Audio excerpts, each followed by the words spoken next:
Hello everyone. Welcome back to IAS Cafe. My name is Priyanka.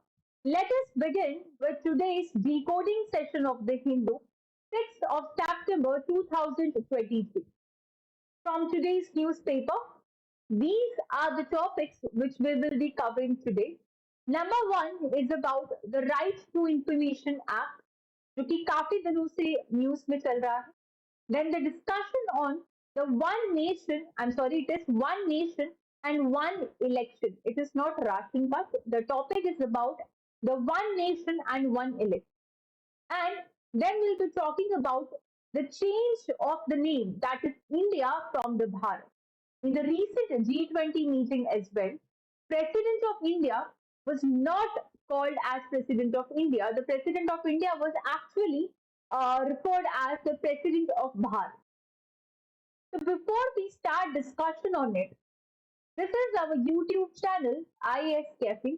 If you're really liking our video, if we are really helping you in any manner, please do subscribe our channel and like and share our video.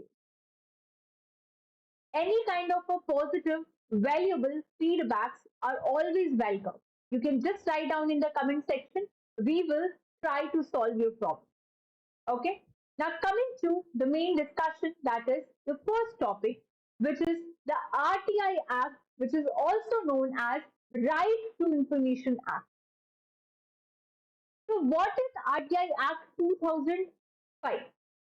हम सबको पता है हमारा constitution का जो part 3 है, which talks about the fundamental right. Indian constitution एक written constitution है, जिसका मतलब हमारे कॉन्स्टिट्यूशन में अलग अलग तरह के पार्ट्स हैं, चैप्टर्स हैं, सब चैप्टर्स हैं, आर्टिकल्स हैं जो कि प्रॉपरली अरेंज्ड है. उसी के अंदर पार्ट 3 जो है इंडियन कॉन्स्टिट्यूशन का, it talks about the fundamental rights. That means there are certain rights which are so basic, which are so fundamental that you cannot take these rights from the citizen. We are so fundamental in the nature कि आप उन rights को किसी भी citizen से ले नहीं सकते हो. और there are certain rights for the non-citizens also. So such rights are known as fundamental rights. And what is the objective of the fundamental right?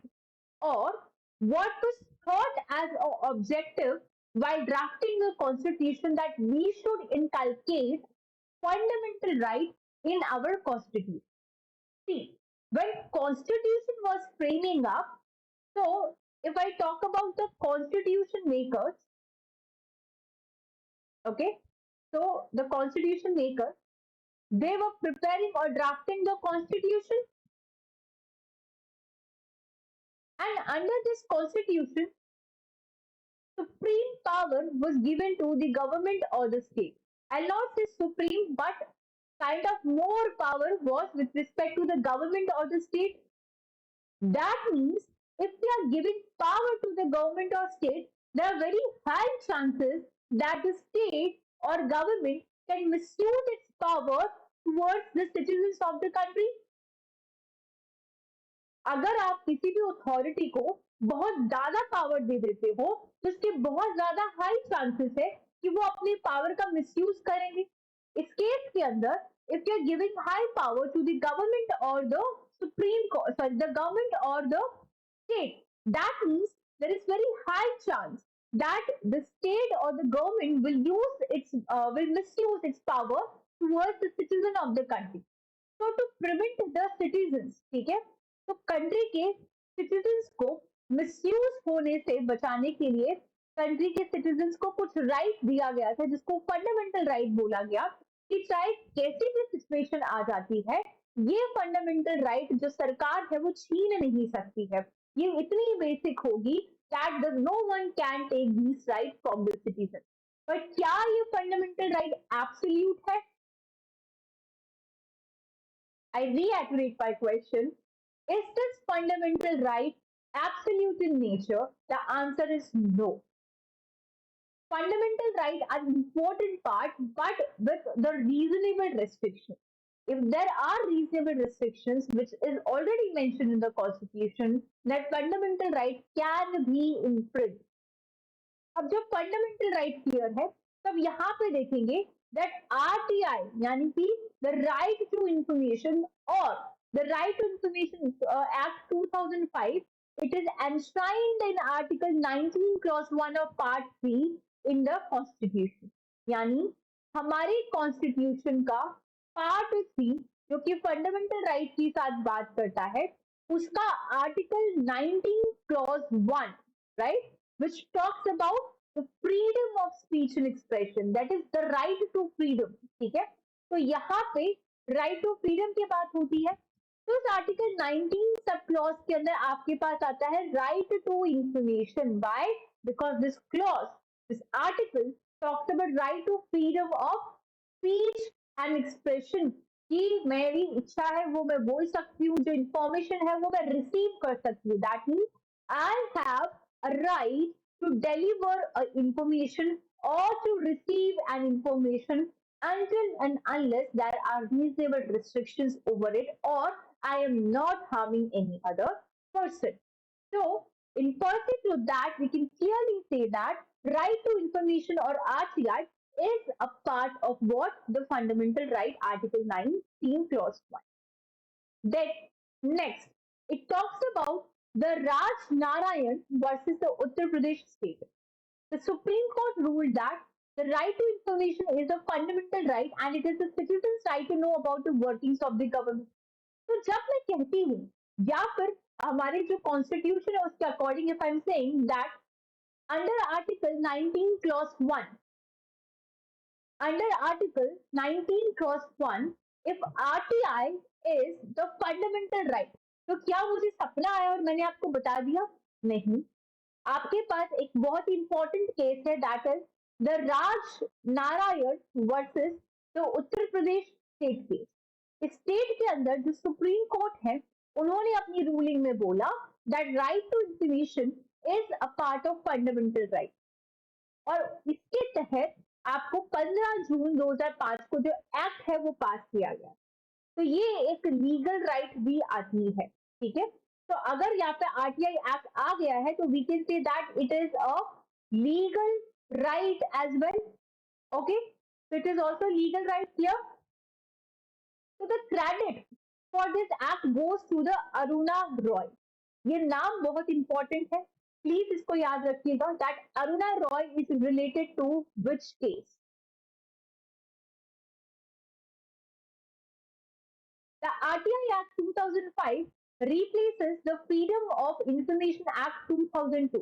देखो पहले हमारे पास क्या था फ्रीडम ऑफ इंफॉर्मेशन एक्ट ठीक है freedom of information act 2002 but 2005 में इसको replace किया राइट टू इंफॉर्मेशन एक्ट और इसका कॉन्स्टिट्यूशन प्रोविजन भी डाल दिया which is the right to freedom of speech and expression in article 19 clause 1 पूरे वर्ल्ड में अगर देखें तो Sweden was the first country which implemented right to information act अब आरटीआई एक्ट क्या है कहाँ कॉन्स्टिट्यूशन में है समझ में आ गया तो इसकी जो ऑब्जेक्टिव है उसको हम जानने की कोशिश करते हैं The objective of RTI Act 2005 are as follows.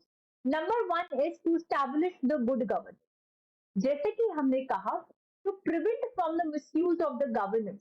कैसे misuse कर सकते हैं आपकी corruption हो सकता है accountable नहीं हो सकती आपकी government transparency नहीं है they are not responsible right so to prevent such conditions that to establish the good governance that is the Ram Raj by empowering the citizens of country to question the government यानी citizens के पास हक है they have a right to question the government कि अगर सरकार कह रही है कि इतना टैक्स का पैसा हमने रोड बनाने में लगाया है तो सिटीजन के पास राइट है to question it to show us the data कि क्या सच में आपने ये पैसा वहां लगाया है या फिर इसका मिसयूज हुआ है हमारे टैक्स का पैसा क्या सच में हमारी डेवलपमेंट के लिए यूज हुआ है या फिर आपने इसको मिसयूज किया है तो under RTI act citizens have right to question the government.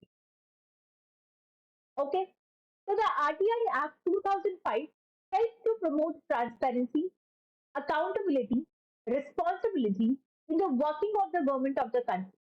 It is very fruitful in reducing the corruption in the country and working for the benefit of citizens in a better way. It also helps in changing the attitude of the government officials towards the ordinary citizens. RTI Act makes government officials more responsible for their duty. अब reasons क्या हो सकते हैं आप सोचिए जरा.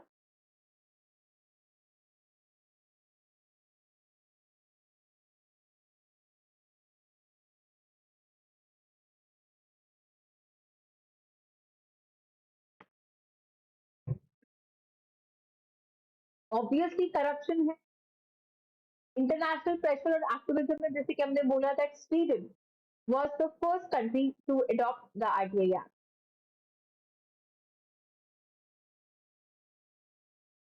Modernization information society.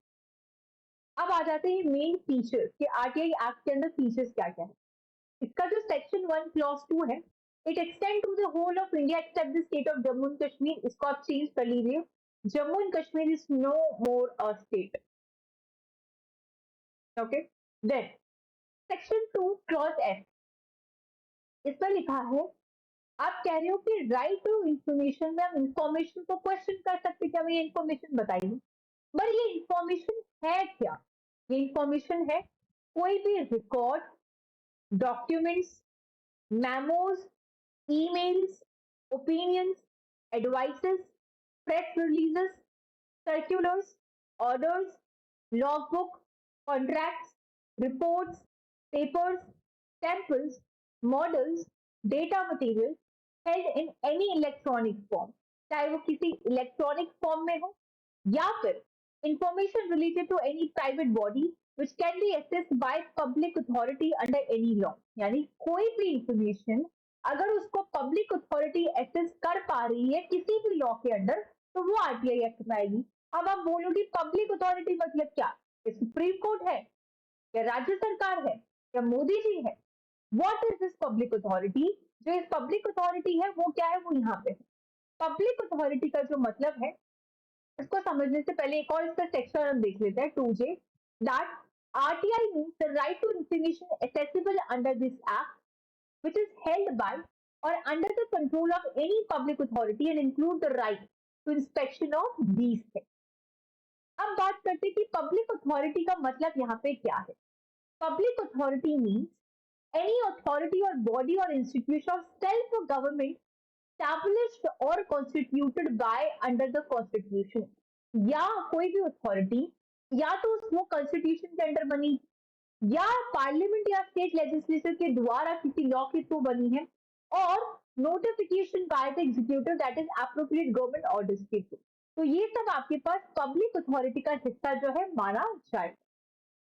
Section 4 of the RTI Act requires the suo motu disclosure of the information by each public authority. However, such disclosures have remained less than satisfactory. So, Section 8, Clause 1 mention exemptions against the furnishing information under RTI Act. Section 8, Clause 2 provide for the disclosure of information exempted under Official Secrets Act 1923 if larger public interest is served. The Act also provides for appointment of information commissioners at center and the state level.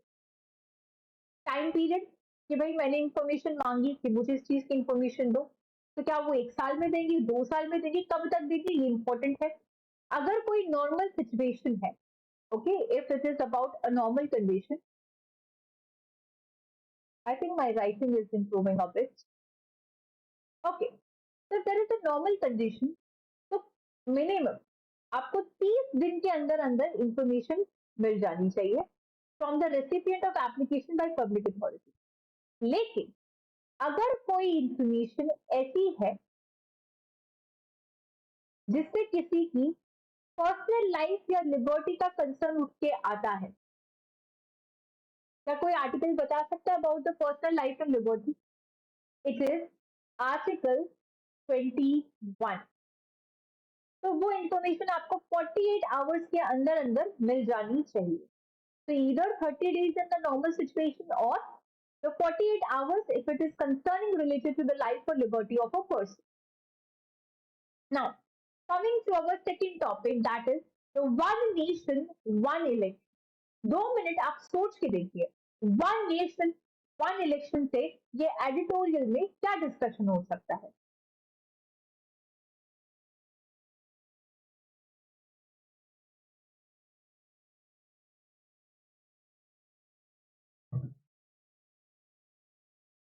आया कुछ दिमाग में? See, when I talk about the one nation, one election, we all know that we have a parliament which consists of a lower house, that is a Lok Sabha, and a upper house, that is your Rajya Sabha. One is your Lok Sabha and one is your Rajya Sabha. And at the state level, we have the state legislative assembly, that is the Vidhan Sabha, and in certain states we also have the state legislative council or the Vidhan Parishad. तो इन सभी में आपके पास elections होते हैं. ये तो हटा ही दीजिए आप इनडायरेक्ट इलेक्शन वाला चीज. लोकसभा की डायरेक्ट जनरल इलेक्शंस जो होते हैं वो आपको देखने के लिए मिलता है, और यहाँ पे जो है विधानसभा के जो चुनाव होते हैं वो भी आपके पास होते हैं. हर 5 साल में जनरल इलेक्शंस होते हैं, जिससे प्राइम मिनिस्टर का चुनाव होता है, प्रधानमंत्री. वो खत्म होती तो किसी ना किसी स्टेट की विधानसभा के चुनाव आ जाते, राजस्थान के आ जाते, एमपी के आ जाते, मतलब इलेक्शन का सिलसिला चलता रहता. तो इस पूरा जो टॉपिक है इसका उद्देश्य ये है कि अगर इंडिया में जो लोकसभा के चुनाव या जनरल इलेक्शंस हो रहे हैं उसी के साथ में बाकी जो आपके पास स्टेट है उनके चुनाव भी करवा दिए जाए, राइट? तो उसके ऊपर ये पूरा discussion. So what is the central idea behind the one nation, one election? That to synchronize the timing of Lok Sabha elections and the state assembly elections across the state to reduce the frequency of polls throughout the country. Because India में हर time कोई ना कोई चुनाव चलते रहते. कभी आपके पास मध्य प्रदेश का स्टेट इलेक्शन आएगा, कभी दिल्ली का आएगा, कभी आंध्र प्रदेश का आएगा, तो फिर पूरे इंडिया के लेवल पे जनरल इलेक्शन का आ जाएगा. तो इस पूरा जो आइडिया है, the central idea behind the one nation one election is to the synchronize the timing of the Lok Sabha and the state assembly election. So this concept was the practice in 1961 67. Interestingly, ये कोई नई बात नहीं है. हमारा देश आजाद हुआ था 1947 में. वहां पे 1967 तक ऐसा ही होता था कि सारे चुनाव एक ही साथ किए जाते थे, अलग अलग नहीं होते थे. मतलब जनरल इलेक्शन ऑफ लोकसभा और बाकी स्टेट के जो चुनाव है वो एक ही साथ होते थे 1967 तक. लेकिन बहुत सारे रीजन की वजह से इसको डिसकंटिन्यू कर दिया गया, डिस्ट्रैक्ट कर दिया गया. वाई? यहाँ पे डिफेक्शंस के केस आने लग गए. डिफेक्शन का मतलब होता है दल बदलना. डिसमिसल्स के केस आने लग गए. डिसोल्यूशन ऑफ द गवर्नमेंट, यानी कि मान लो हमने जनरल इलेक्शंस करवाए और सारी स्टेट के चुनाव भी एक ही साथ करवाए, लेकिन अरुणाचल प्रदेश को ले लेते हैं या फिर सिक्किम को ले लेते हैं, यहाँ पे जो है सरकार क्या हो गई, डिसॉल्व हो गई. तो अब क्या पूरा पूरा कंट्री और बाकी स्टेट का भी चुनाव फिर से करवाया जाए? क्योंकि वो एक पर्टिकुलर स्टेट में तो सरकार गिर गई ना. तो क्या अब बाकी स्टेट का भी जनरल इलेक्शन पे फिर से करवाया जाए? I mean, to synchronize all the elections was a pretty much difficult and it is difficult. तो इसीलिए उसको डिसकंटिन्यू कर दिया गया. तो ये जो साइकिल है 1959 में पहली बार टूटी. That the cycle was first broken in 1959 when the center invoked Article 356 to dismiss the then Kerala government. तो हुआ क्या, 1959 में प्रेसिडेंट रूल लगता है, आर्टिकल 356 लगता है, और जो केरला सरकार है वहां की जो सरकार है वो गिर जाती है. और उसी के बाद में वहां पे डिफेक्शन के केस कितने लग गए. पोस्ट 1960 के बाद में बहुत सारी स्टेट की जो लेजिस्लेटिव असेंबली है उनकी चुनाव वो जो है गिरने लग गई. और जो नॉर्थ ईस्ट स्टेट है, अरुणाचल प्रदेश, सिक्किम, आंध्र प्रदेश, उड़ीसा, यहाँ पे तो आपके साथ बहुत अनस्टेबल गवर्नमेंट देखी जाती है. Like Manipur is burning. तो क्या वहां पे चुनाव अभी हो रहे हैं, गवर्नमेंट स्टेबल है? ना जी ना, बिल्कुल नहीं. तो देयर आर सर्टेन सिचुएशंस जिसमें इट इज डिफिकल्ट कि आप सारी स्टेट्स का एक साथ चुनाव जो है करवा पाए. So the idea of conducting the simultaneous elections was advocated in 1999 by the Law Commission headed by the B.P. Jeevan Reddy. So what are the benefits of having the one nation, one election? अब इसके दोनों like we will be discussing the both the sides of the coin, the plus point and the negative point कि अगर एक साथ करवा रहे हैं तो उसके बेनिफिट क्या हो सकते हैं और उसके जो नेगेटिव कंसर्न है वो क्या हो सकते हैं, ठीक है ना। सबसे पहले focus government, give me second.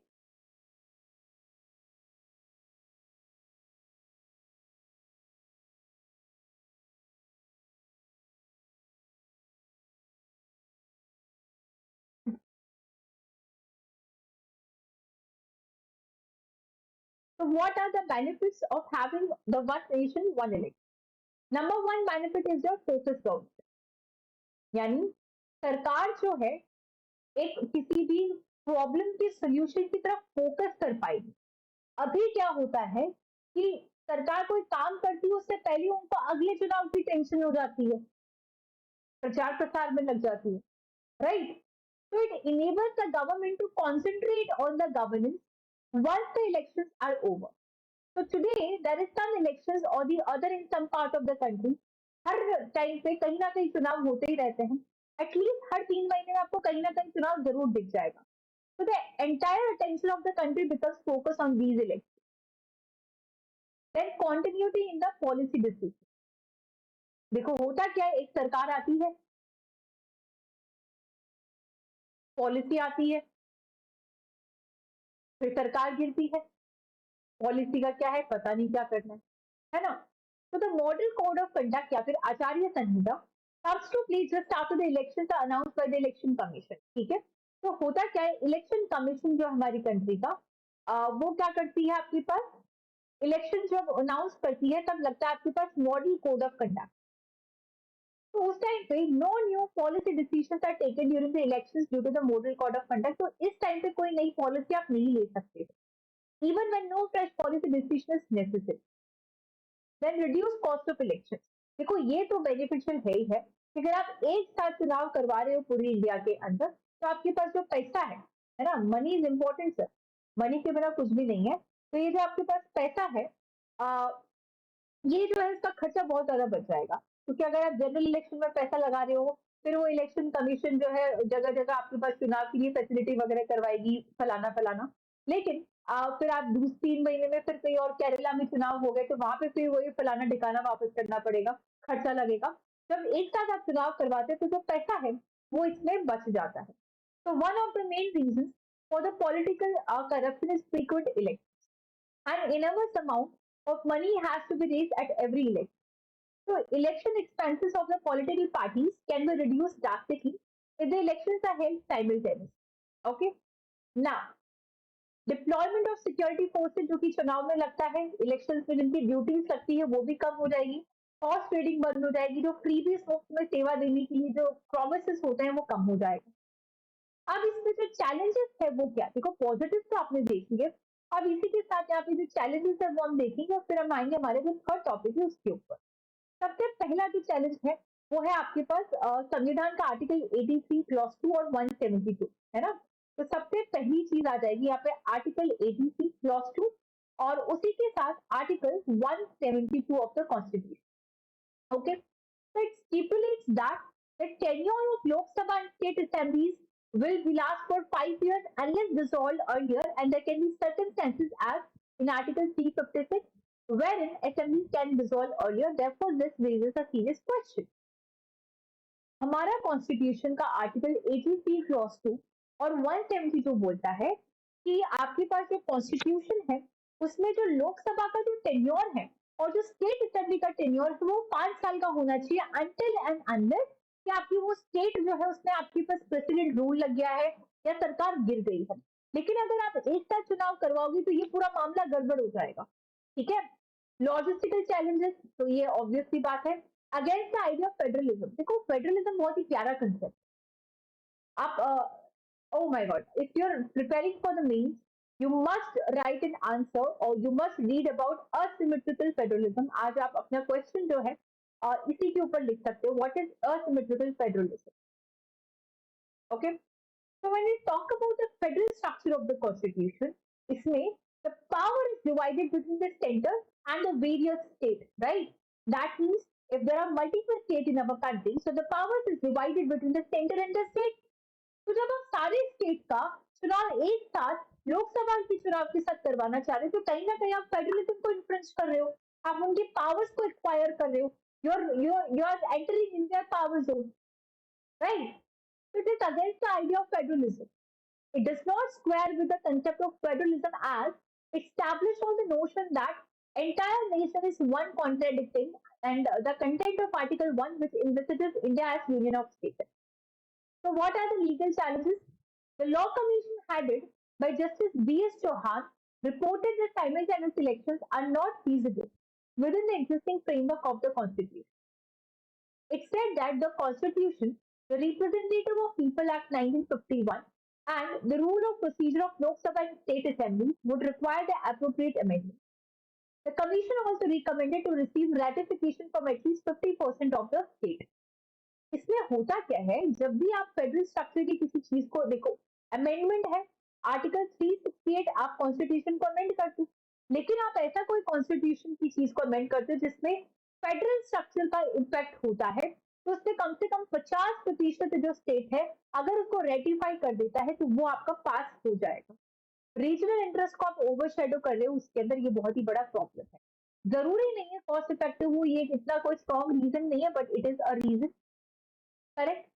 Now, coming to our last topic, that is the India, जिसका नाम भारत होने वाला है बहुत जल्द। क्या इसके आगे question mark? It's not a statement from my side, please I repeat that there is a question mark. Usually news channels में, न्यूज पेपर में आप ये क्वेश्चन मार्क नहीं पढ़ते हो और उस स्टेटमेंट को ट्रू मान लेते हो।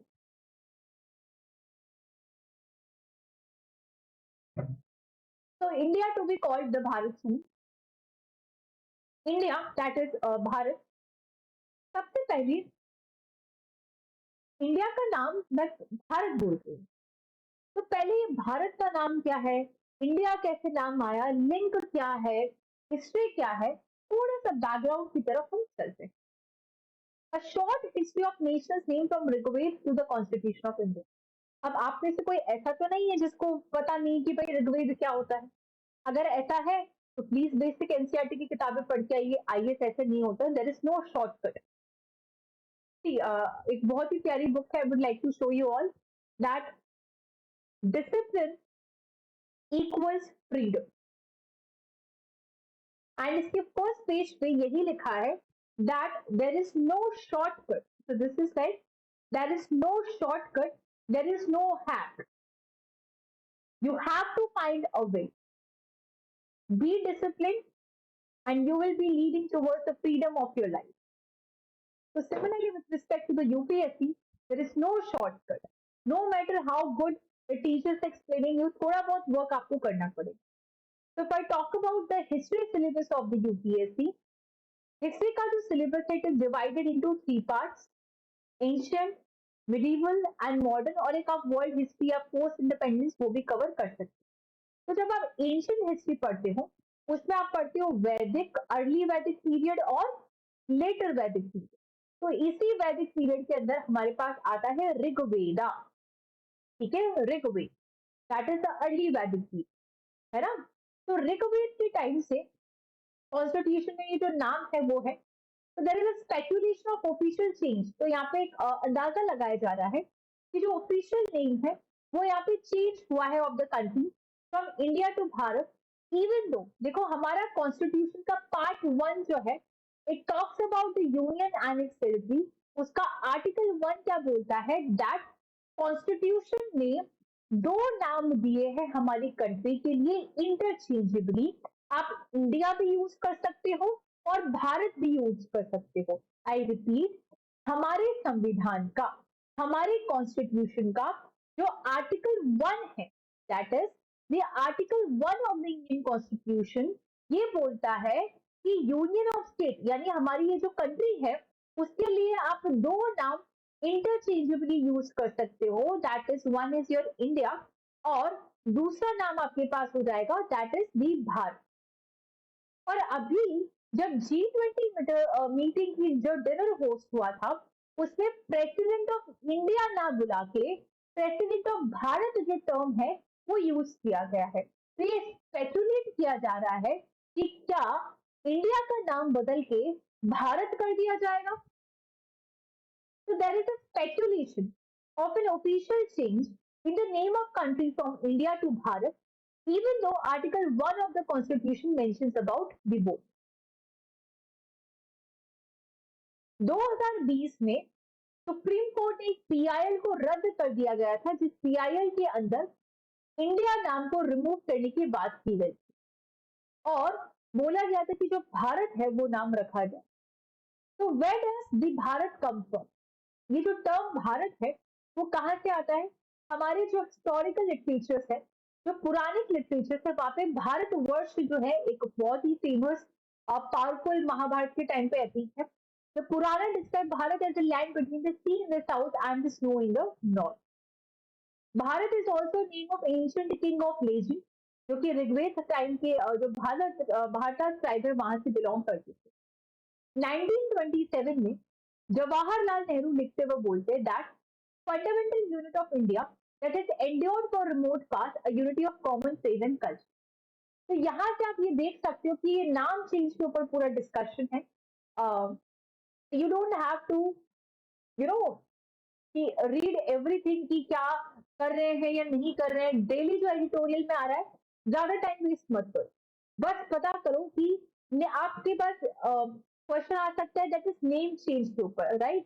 तो the question can be with regard to the name change, क्योंकि अभी जो क्रिमिनल लॉज है इनके भी जो 3 इंग्लिश के नाम चेंज करके हिंदी में किया गया है, तो उसी से आप इस टॉपिक को रिलेट कर सकते हो कि जो इंडिया टॉपिक है, बाहर इंडिया नाम है उसको आप भारत में कर रहे हो। तो ये जो सारे अंग्रेजी नाम करके हटा के हम हिंदी में नाम ला रहे हैं, क्या हम एक तरह से कॉलोनियलिज्म के इम्पैक्ट को पूरी तरह से हटा देना चाहते हैं? तो आप थोड़ा सा इसको ब्रॉडर पर्सपेक्टिव में समझिए और ब्रेन स्टॉर्मिंग कीजिए। Just try to write down answer with respect to name change, right? So that's it for today's discussion. If you're really liking our video, please do subscribe our channel IES Cafe. Thank you so much.